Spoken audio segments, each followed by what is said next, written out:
തമിഴ്നാട് കേന്ദ്രവും മറ്റ് സംസ്ഥാനങ്ങളും തമ്മിലുള്ള ബന്ധത്തെക്കുറിച്ച് പഠിക്കാനായിട്ട് ഒരു സമിതി രൂപീകരിച്ചിരിക്കുകയാണ്. എന്താണ് സാർ ഇതുമായി ബന്ധപ്പെട്ട കൂടുതൽ വിവരങ്ങൾ?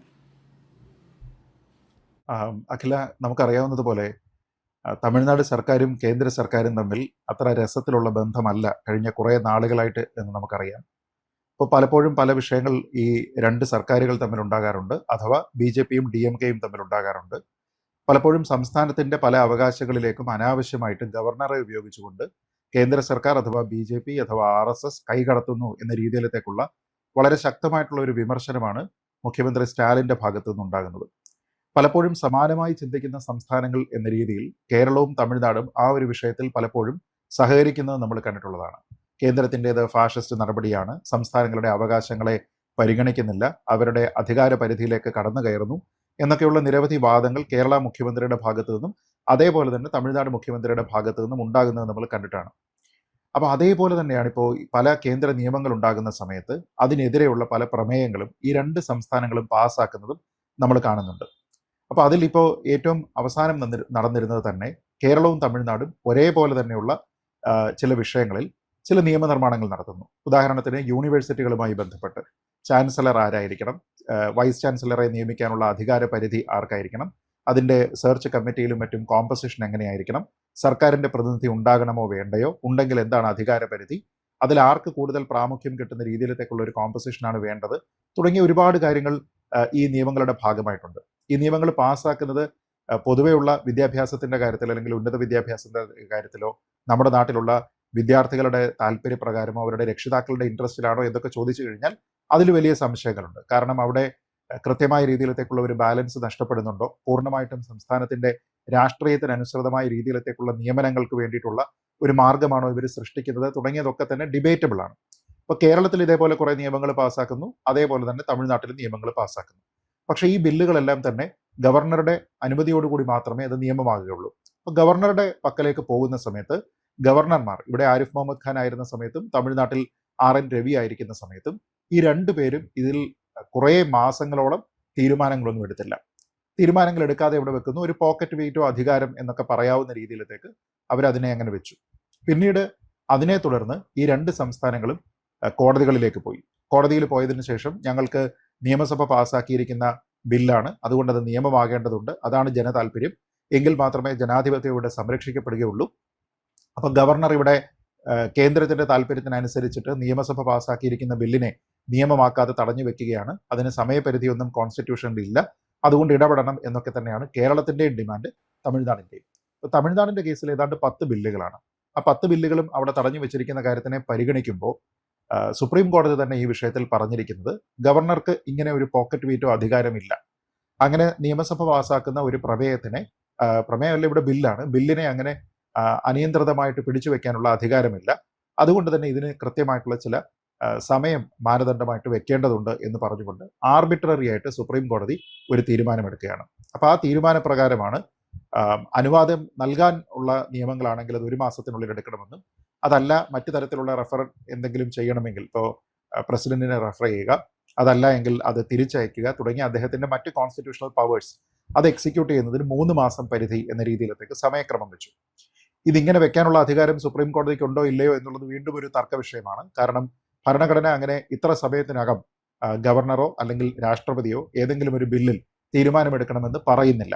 എന്ന് വെച്ചാൽ നമ്മുടെ ഭരണഘടന പോക്കറ്റ് വീറ്റോ അധികാരം ഉപയോഗിക്കാനായിട്ട് ഇരുവരെയും അനുവദിക്കുന്നുണ്ട് എന്ന് വേണം അതിൽ നിന്ന് മനസ്സിലാക്കാൻ. കാരണം വളരെ ഡെലിബറേറ്റ് ചെയ്തതിന് ശേഷമാണ് ഈ ക്ലോസുകളൊക്കെ ഉണ്ടാക്കിയത്. അപ്പോൾ അതിന് സമയനിഷ്ഠ അവിടെ കൊടുത്തിട്ടുണ്ടായിരുന്നില്ല.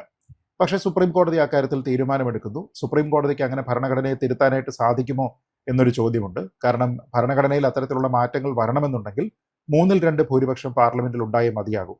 അപ്പോൾ അങ്ങനെയല്ലാത്ത ഒരു സാഹചര്യത്തിൽ സുപ്രീം കോടതിക്ക് അങ്ങനെ തീരുമാനമെടുക്കാൻ കഴിയുമോ, എടുത്താൽ അതിന് നിയമസാധുതയുണ്ടോ, അതിനെ ചലഞ്ച് ചെയ്യാൻ കഴിയുമോ, അതോ സുപ്രീം കോടതിക്ക് സമയം നിഷ്കർഷിക്കണമെങ്കിൽ അത് പാർലമെന്റ് അക്കാര്യത്തിൽ തീരുമാനമെടുക്കണമെന്ന് ശുപാർശ ചെയ്യുകയായിരുന്നില്ലേ വേണ്ടത്, തുടങ്ങിയ കുറേയധികം നിയമപരമായിട്ടുള്ള കോൺസ്റ്റിറ്റ്യൂഷണലായിട്ടുള്ള തർക്കങ്ങൾ വേറെയുമുണ്ട്. പക്ഷേ സുപ്രീം കോടതി ഈ ഒരു സ്റ്റേറ്റ്മെന്റ് ഇറക്കിയതിന് പിന്നാലെ തന്നെ തമിഴ്നാട് സർക്കാർ നേരത്തെ ഗവർണറിന് അയച്ചു കൊടുത്ത് പെൻഡിംഗ് ആയിരുന്ന 10 ബില്ലുകളും നിയമങ്ങളായി എന്ന് പറഞ്ഞുകൊണ്ട് ഗവർണറുടെ ഒപ്പില്ലാതെ തന്നെ അതിനെ ആ സ്റ്റേറ്റിലെ നിയമമാക്കി. ഇനി അതിനും നിയമസാധുതയുണ്ടോ എന്ന് ചോദിച്ചു കഴിഞ്ഞാൽ അത് വീണ്ടും ഡിബേറ്റബിൾ ആണ്. കാരണം ഏതൊരു സംസ്ഥാനത്തും നിയമം ഇറക്കുന്ന സമയത്ത് ഗവർണറുടെ അനുമതിയോടെ അത് നിയമമാക്കുന്നു എന്നാണ് ചട്ടം. അപ്പോൾ അങ്ങനെയുള്ള കാര്യത്തിനെയൊക്കെ ലംഘിച്ചുകൊണ്ടാണ് തമിഴ്നാട്ടിൽ ഇപ്പോൾ 10 ബില്ലുകൾ നിയമങ്ങളായി മാറിയിരിക്കുന്നത്. അപ്പോൾ ഈ സാഹചര്യത്തിലാണ് സ്റ്റേറ്റും സെൻറ്ററും തമ്മിലുള്ള ബന്ധത്തിനെക്കുറിച്ച് കൂടുതൽ പഠിക്കുന്നതിന് വേണ്ടി ജസ്റ്റിസ് കുര്യൻ തോമസിൻ്റെ നേതൃത്വത്തിൽ ഒരു 3 അംഗ കമ്മിറ്റിയെ ഇപ്പോൾ തമിഴ്നാട് സർക്കാർ നിയമിച്ചിരിക്കുന്നത്. അപ്പോൾ ഇത് സ്റ്റേറ്റും സെൻറ്ററും തമ്മിലുള്ള ബന്ധത്തിനെക്കുറിച്ച് പഠിക്കാനാണ് എന്നൊക്കെ പറയുമ്പോൾ പോലും അവരുടെ താല്പര്യം അതിൽ വളരെ വ്യക്തമാണ്. അതായത് സ്റ്റേറ്റിന് കൂടുതൽ ഓട്ടോണമി അല്ലെങ്കിൽ ഒരു സ്വയംഭരണാവകാശം ഉണ്ടാകണം.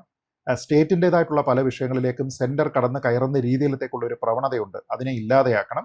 അങ്ങനെ കേന്ദ്രത്തിന് സംസ്ഥാനങ്ങളിലുള്ള അവരുടെ കൺട്രോൾ കുറയ്ക്കുന്നതിനും ഗവർണറുടെ പദവി തന്നെ ഒരുപക്ഷെ വേണ്ട എന്ന രീതിയിലത്തേക്കുമൊക്കെ ഇത് പ്രപ്പോസ് ചെയ്യണം എന്നുള്ള ഒരു താല്പര്യത്തിലാണ് തമിഴ്നാട് ഗവൺമെൻറ് ഈ ഒരു തീരുമാനത്തിലേക്ക് പോയിരിക്കുന്നത്. ഒരുപക്ഷെ കേരളത്തിനും സമാനമായിട്ടുള്ള ചില കാര്യങ്ങൾ ഉണ്ടാകാനുള്ള സാധ്യതയുണ്ട്. കാരണം നമ്മുടെയും കുറേയധികം ബില്ലുകൾ ആരിഫ് മുഹമ്മദ് ഖാൻ ഗവർണർ ആയിരുന്ന സമയത്ത് തീരുമാനമെടുക്കാതെ വയ്ക്കുന്നുണ്ടായിരുന്നു, അത് രാഷ്ട്രപതിക്ക് അയക്കുന്നുണ്ടായിരുന്നു. ഇങ്ങനെ പല കാര്യങ്ങളും കണ്ടു. പുതിയ ഗവർണർ വരുന്ന സമയത്തും അദ്ദേഹത്തിൻ്റെ ഭാഗത്തു നിന്ന് എന്തെങ്കിലും അനുകൂലമായിട്ടുള്ള ഒരു മാറ്റം സംസ്ഥാന സർക്കാരിന് ഉണ്ടാകുമെന്ന് നിലവിൽ കരുതാനായിട്ടുള്ള സാഹചര്യവുമില്ല.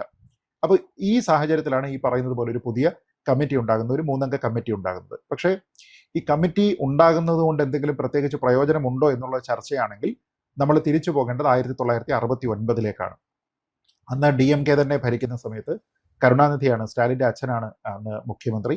അന്ന് ഇതേപോലെ തന്നെ സംസ്ഥാനങ്ങളും കേന്ദ്രവും തമ്മിലുള്ള ബന്ധത്തിനെക്കുറിച്ച് പഠിക്കുന്നതിനുമായിട്ട് രാജമന്നാർ കമ്മിറ്റി എന്ന് പറഞ്ഞൊരു കമ്മിറ്റി 1969 കൊണ്ടുവന്നു. അപ്പോൾ അതിൻ്റെ ഭാഗമായിട്ട് എന്തൊക്കെയാണോ ഇന്ന് സ്റ്റാലിൻ്റെ താല്പര്യം, അതേ താല്പര്യത്തിന് നിരക്കുന്ന രീതിയിലത്തേക്കുള്ള ഒരു റിപ്പോർട്ടാണ് ഈ കമ്മിറ്റി കൊടുത്തത്. അതിൽ പറഞ്ഞിരുന്ന ഒരു പ്രധാനപ്പെട്ട കാര്യമുണ്ട്. ഒരു അസംബ്ലിയെ പിരിച്ചുവിടാനായിട്ട് ഗവർണർക്കുള്ള അധികാരം ആർട്ടിക്കിൾ 356 പ്രയോഗിക്കുക, അതുവഴി ശുപാർശ ചെയ്യുക, എന്നിട്ട് രാഷ്ട്രപതി ഭരണം ഏർപ്പെടുത്തുക തുടങ്ങിയ കാര്യങ്ങളുണ്ട്. അതിനെ പൂർണ്ണമായിട്ടും അബോളിഷ് ചെയ്യണമെന്നായിരുന്നു അന്ന് പറഞ്ഞിരുന്നത്. എന്ന് വെച്ചാൽ സംസ്ഥാനത്തിൻ്റെ ഭരണത്തിനെ ഒരു തരത്തിലും ഇല്ലാതെയാക്കുന്നതിന് കേന്ദ്രത്തിന് സാധിക്കരുത് എന്ന രീതിയിലത്തേക്കുള്ള ഒരു കണ്ടീഷനാണ് അന്ന് കൊണ്ടുവന്നിരുന്നത്. അതേപോലെ തന്നെ മറ്റൊരു കണ്ടീഷൻ കൊണ്ടുവന്നിരുന്നത്, നമുക്കറിയാവുന്നതുപോലെ നമ്മുടെ ഭരണ നിർവഹണം എന്ന് പറയുന്നത് കേന്ദ്ര സർക്കാരിന് തീരുമാനമെടുക്കാൻ കഴിയുന്ന വിഷയങ്ങളുണ്ട്, സംസ്ഥാന സർക്കാരിന് തീരുമാനമെടുക്കാൻ കഴിയുന്ന വിഷയങ്ങളുണ്ട്, 2 പേർക്കും എടുക്കാൻ കഴിയുന്ന വിഷയങ്ങളുമുണ്ട്. അപ്പോൾ ഈ 2 പേർക്കും എടുക്കാൻ കഴിയുന്ന വിഷയങ്ങളാണ് എങ്കിൽ അതിൽ കേന്ദ്രത്തിൻ്റെ ഒരു താല്പര്യം ഓൾറെഡി വന്നിട്ടുണ്ടെങ്കിൽ അതിനെ അനുകൂലിക്കുക മാത്രമേ സംസ്ഥാന സർക്കാരിന് കഴിയുകയുള്ളൂ. കോൺഫ്ലിക്റ്റിംഗ് ആയിട്ടുള്ള ഒരു നിലപാടെടുത്താലും അത് കോടതിയിൽ പോയാലും കേന്ദ്രത്തിൻ്റെ തീരുമാനമാണ് നിലനിൽക്കുക.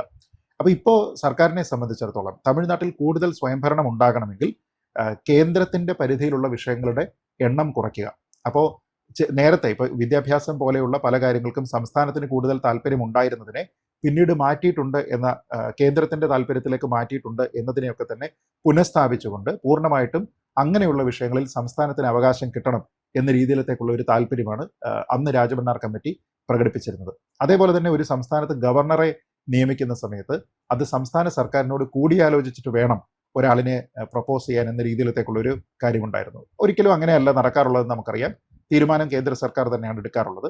അതേപോലെ എല്ലായ്പ്പോഴും പ്രത്യേകിച്ച് കേരളത്തിനൊക്കെ വലിയ പ്രശ്നമുണ്ട് ഈ ഫൈനാൻസുമായി ബന്ധപ്പെട്ട്, ഫൈനാൻസ് അലൊക്കേഷനുമായിട്ടൊക്കെ ബന്ധപ്പെട്ട് ഏകപക്ഷീയമായ തീരുമാനമാണ് കേന്ദ്രത്തിൻ്റേത്, നമുക്ക് വേണ്ടുന്ന രീതിയിലത്തേക്കുള്ള അലൊക്കേഷൻസ് കിട്ടാറില്ല, നമ്മളെ ശ്വാസം മുട്ടിക്കുകയാണെന്നൊക്കെ പറയുമ്പോൾ ഒരു സംസ്ഥാനത്തിൻ്റെ സാമ്പത്തികമായിട്ടുള്ള ആസൂത്രണത്തിൽ അതിൻ്റെ ഫൈനാൻസ് പദ്ധതികളിലൊക്കെ തന്നെ കൂടുതലായിട്ടുള്ള തീരുമാനങ്ങൾ എടുക്കാനായിട്ട് സ്റ്റേറ്റിന് വേണ്ടിയിട്ടും കൂടി കമ്മീഷൻസ് ഉണ്ടാവുക എന്നൊരു റെക്കമെൻഡേഷൻ ഉണ്ടായിരുന്നു.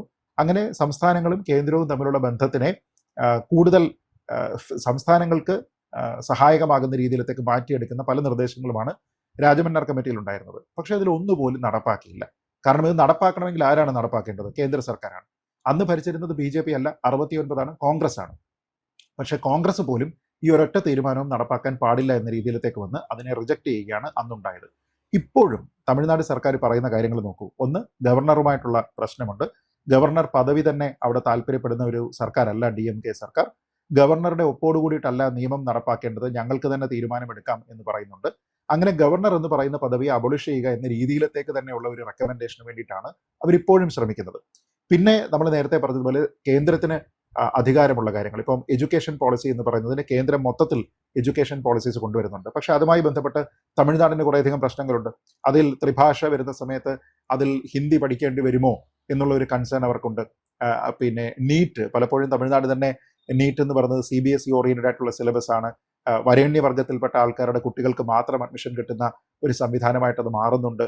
12ാം ക്ലാസ്സിലുള്ള മാർക്കിൻ്റെ അടിസ്ഥാനത്തിൽ വേണം പിന്നെ ഹയർ എഡ്യൂക്കേഷന് വേണ്ടിയിട്ടുള്ള അഡ്മിഷൻ തുടങ്ങിയ കുറേ കാര്യങ്ങൾ അവർ ശാഠ്യം പിടിക്കാറുണ്ട്. അപ്പോൾ ഇതെല്ലാം തന്നെ മാറ്റി വിദ്യാഭ്യാസ രംഗത്താണെങ്കിലും ഫൈനാൻഷ്യൽ രംഗത്താണെങ്കിലും ഒക്കെ തന്നെ സ്റ്റേറ്റിന് അനുകൂലമായിട്ടുള്ള കാര്യങ്ങളെ കൊണ്ടുവരാൻ വേണ്ടിയിട്ടാണ് ഈ പുതിയ കമ്മിറ്റി വരുന്നത്.